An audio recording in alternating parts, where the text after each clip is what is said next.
नमस्कार।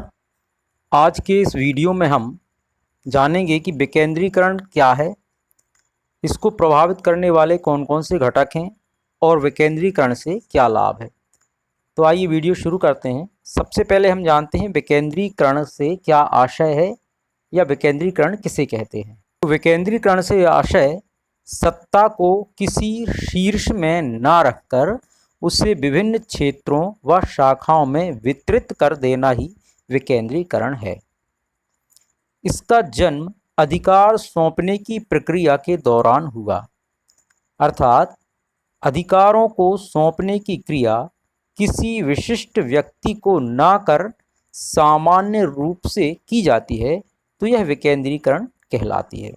अतः हम कह सकते हैं कि विकेंद्रीकरण के अंतर्गत सत्ता का जो सर्वोच्च अधिकारी है वह अपने अधिकारों को विभिन्न क्षेत्रों या विभिन्न शाखाओं में विभिन्न व्यक्तियों के बीच फैला देता है या वह अपने अधिकारों को सौंप देता है। प्रोफेसर एलन के शब्दों में हम विकेंद्रीकरण की परिभाषा इस प्रकार देंगे। विकेंद्रीकरण का तात्पर्य उन सभी अधिकारों को छोड़कर जो केवल केंद्रीय बिंदुओं पर प्रयोग किया जा सकता है, सभी प्राधिकरणों को निम्नतम स्तरों पर सौंपने के लिए व्यवस्थित प्रयास करता है। तो यह एलन के शब्दों में दी गई परिभाषा है।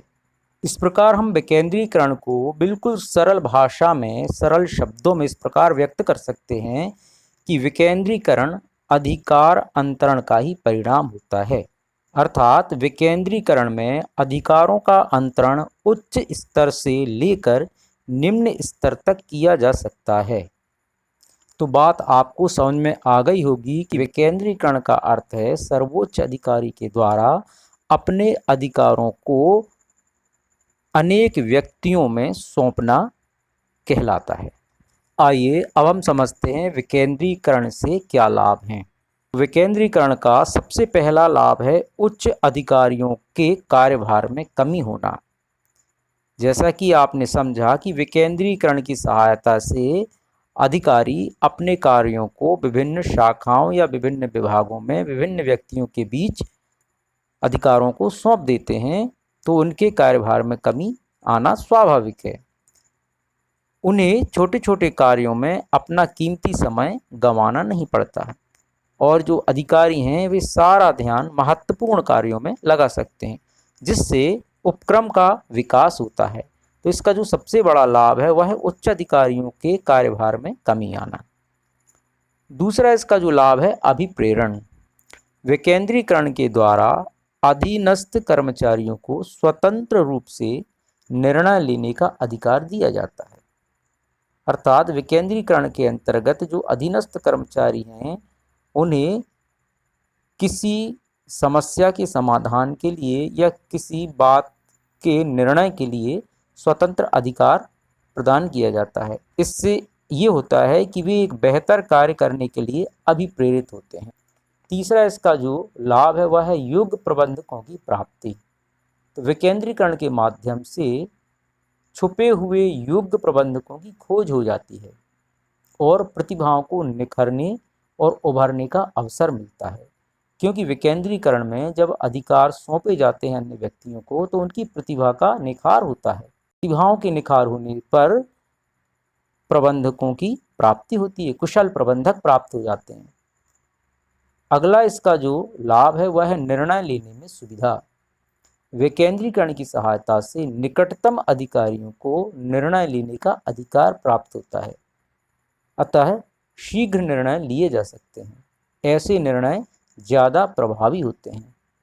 तो अधिकार अंतरण होने के कारण निर्णय लेने में सुविधा होती है निकटतम या अधीनस्थ कर्मचारियों को। इसका जो पांचवा लाभ है वह है उत्पाद, बाजार तथा ग्राहक का विशेष ध्यान।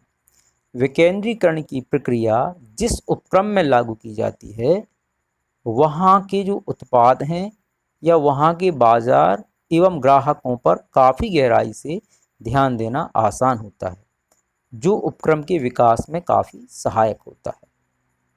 तो ये 5 इसके लाभ हैं विकेंद्रीकरण के। आइए अब हम समझते हैं कि विकेंद्रीकरण को प्रभावित करने वाले कौन कौन से घटक हैं।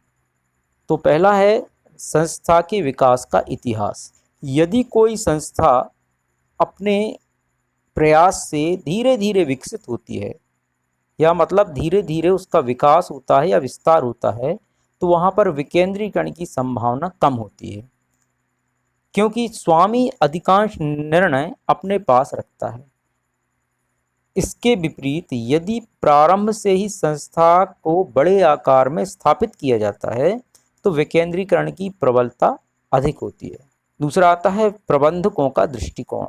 आधुनिक प्रबंधकीय दृष्टिकोण वाले जो प्रबंधक हैं वो विकेंद्रीकरण के पक्षधर होते हैं, मतलब वो इस बात की अनुशंसा करते हैं कि विकेंद्रीकरण होना चाहिए और उसको प्रोत्साहित भी करते हैं। लेकिन जो संकीर्ण विचारधारा के प्रबंधक होते हैं वो विकेंद्रीकरण की बजाय केंद्रीकरण को अधिक महत्व देते हैं। तो प्रबंधकों का दृष्टिकोण भी विकेंद्रीकरण को प्रभावित करता है। इसके पश्चात आता है अधीनस्थों की योग्यता।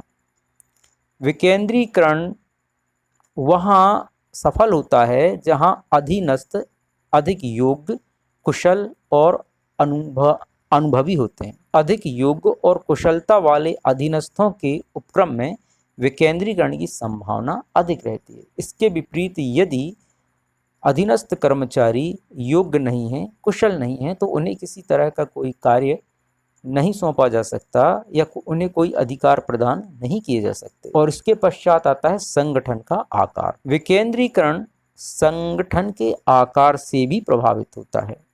यदि संगठन का आकार बड़ा है तो विकेंद्रीकरण की संभावना अधिक होती है।